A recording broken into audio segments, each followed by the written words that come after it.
Chapter 2 The Honeymoon.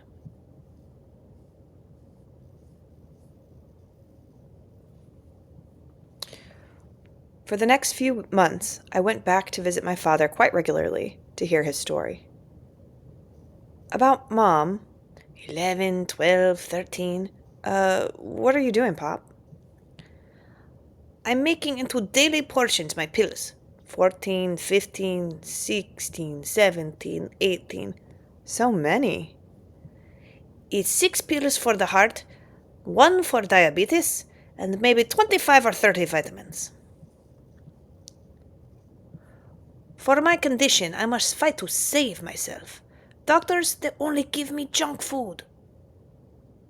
That's how I call prescription drugs now. I study this in my prevention magazines. Maybe you want to read? No, thanks. About Mom, did she have any boyfriends before she met you? Not romantic, but one tall boy from Warsaw. He was a communist. Even after the marriage, when this fellow came to Sosnowiec, Anya always ran to see him. I didn't know, of course, that he was communist. I always kept far away from communist people. A little after we were married, I came home from a sailing trip. Hey, Vladek, they just arrested the seamstress that lives down in your hall. She had some secret communist documents. And when I went upstairs, the police just Huh? What's the matter? The police were here, looking for Anya. She just told us. That boy from Warsaw brings communist messages.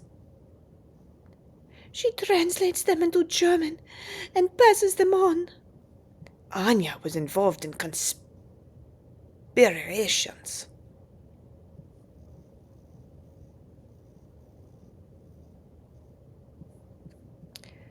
A little before the police came, she got from friends a telephone call. They suspect you. Hide the papers quickly. But they're important. Try not to destroy them.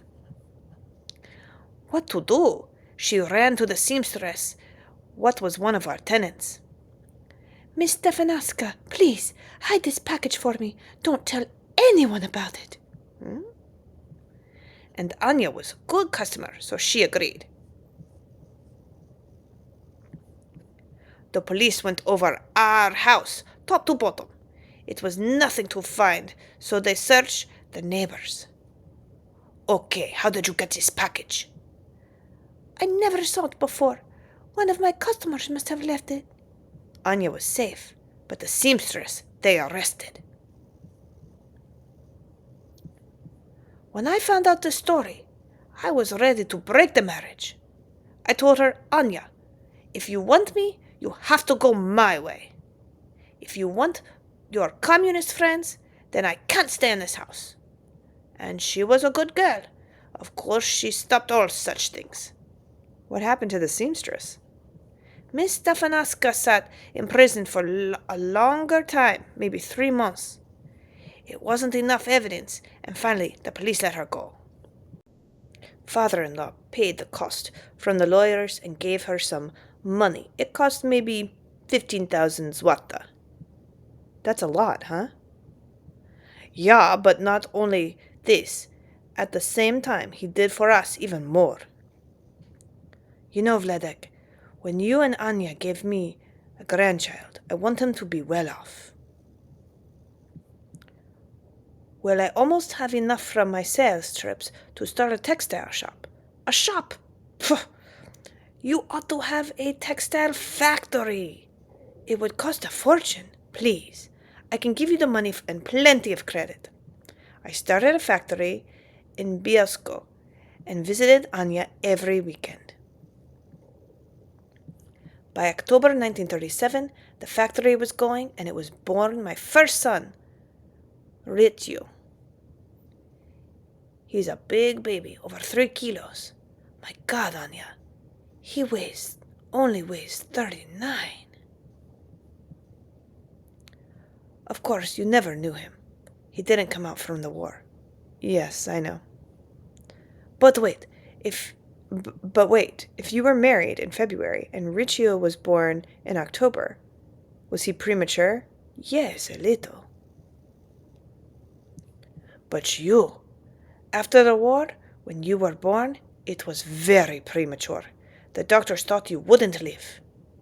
I found a specialist what saved you.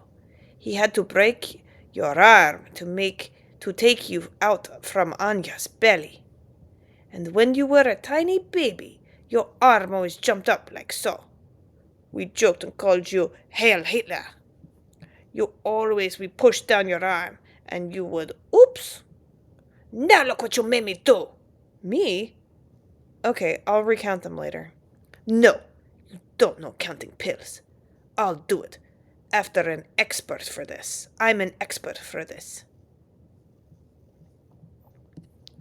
So, Anya stayed with the family, and I went to live in Biesco for my factory business and to find us an apartment. But soon it came from Sosnowiec, a telephone.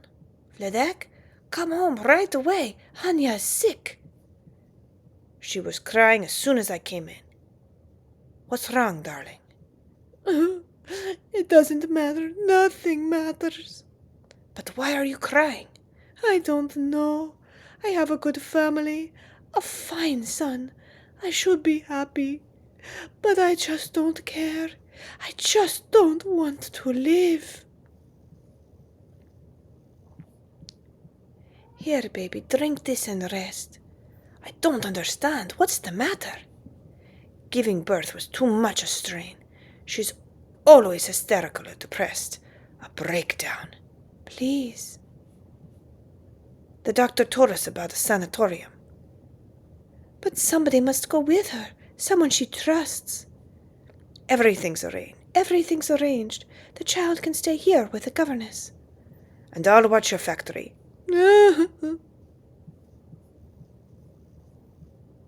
Right away we went. The sanatorium was inside Czechoslovakia, one of the most expensive and beautiful in the world. I remember when we were almost arrived, we passed a small town. Oi! Every Jew from the train got very excited and frightened. Look! It was the beginning of 1938, before the war. Hanging high in the center of town, it was a Nazi flag. Here was the first time I saw with my own eyes the swastika.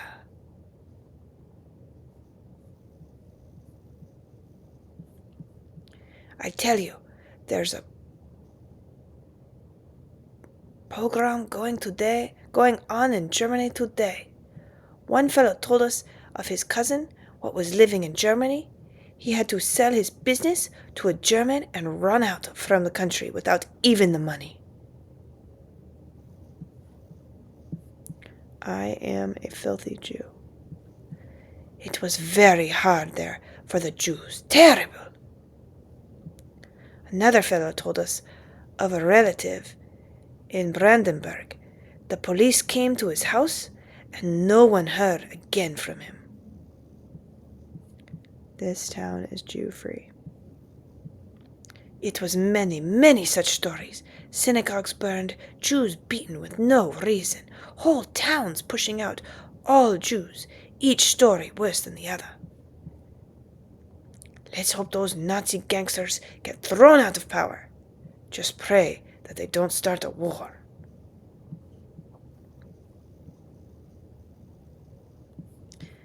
The sanitarium was far away from everything, so peaceful, so quiet. Look how beautiful these gardens are, Anya. People came from all over the world with different sickness. It was even shops here. A theater, really beautiful. Our room is like a luxury hotel. Look at this view. Each morning, nurses would visit to Anya. And each few days, I talked to the big specialist at the clinic. Well, what did the doctor say? He told me you're doing fine. Fine. Just relax. I understood much of such sicknesses, so I helped always to calm her down. Look, we got a letter from home today.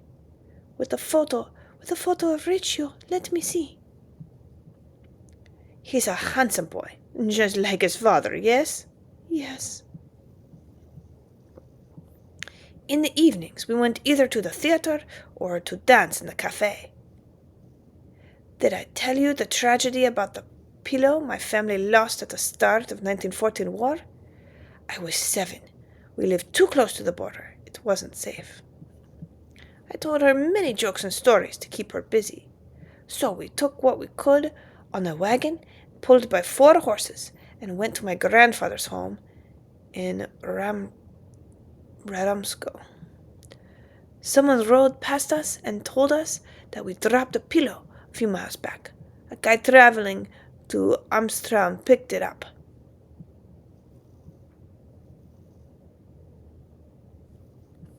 Imagine, my father never rode a horse before, but he unhitched one from the wagon and rode toward Amsterdam.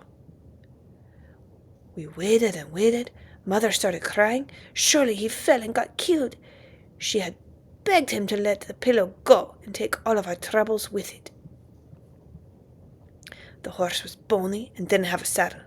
Finally, late that night, Father rode back with the pillow under his bloody tuchus.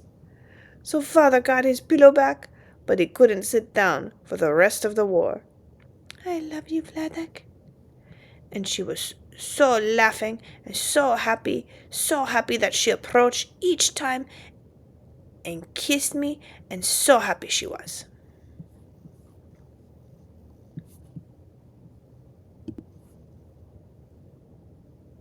We stayed maybe 3 months, and when we came back, Anya was completely different from when she left. Yoo-hoo, Papa! Anya, you look like a million. Listen, Vladek, I don't want you to worry while you were at the sanitarium, but brace yourself. The Bielsko factory has been robbed. What? It happened last month. They took everything. I didn't even have time to insure it before we left. Well, at least I can help you build it up again. Were you looted as part of some kind of anti-Semitic activity? I don't think this was it. Just a robbery. Like when they robbed Rego Park here last year. Well, in Bielsko, father-in-law helped us again to establish ourselves. In a couple months, we were well off, quite well off. Working factory, a 2-bedroom apartment, a Polish governess, and even a maid. Look, Riccio, Papa's home. You look upset, Vladek. There was another riot in downtown today. Everyone yelling, Jews out, Jews out. Even 2 people killed. The police just watched. It's those Nazis stirring everybody up. When it comes to Jews, the Poles don't need much stirring up. Mrs. Spiegelman, how can you say such a thing? I think of you as part of my own family. I'm sorry, Janina. I didn't mean you. I'm just worried. Maybe we should move away, like some others have. If things get really bad, we'll run back to Sosnowiec. Why would Sosnowiec be any safer than Bielsko? We thought then that Hitler only wanted the parts from Poland, like Bielsko, what used to be parts from Germany before the First World War. We were very happy still for over a year until August 24th, 1939. A letter from the government. A draft notice.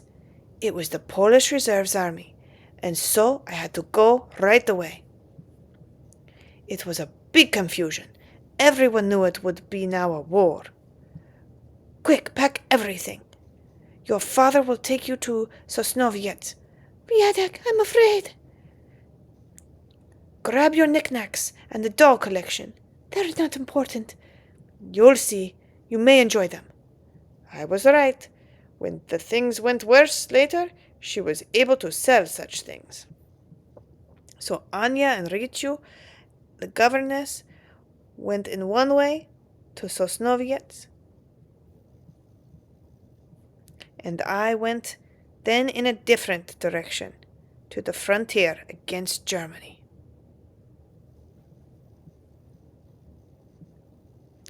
And on September 1st, 1939, the war came. I was on the front, one of the first two. Ah! So twice I spilled my drugstore. It's my eyes. Ever since I got my left eye, the hemorrhaging and the glaucoma, it has to be taken out from me. And now I don't see so well. And now I have a cataract inside my one good eye. You see how I have to suffer? I told you about the big shot specialist when he was going to operate me? Uh-huh. He last year put me into hospital for an immediate operation. And then he just left me. He went somewhere to give lectures on the television. My eye started bleeding, so I had to run out to find a doctor in a different hospital. There's a specialist operated right away, otherwise I could have died. Now it's a glass eye. He did a good job, no? One time even, a young doctor came to my bed there in the hospital. He looked with a light a long time in my eyes and told me, Mr. Spiegelman, your left eye is perfect. But in your right eye is cataracts. He didn't know, of course, the left eye is glass. And I didn't tell him anything to him. I didn't want to make him an embarrassment.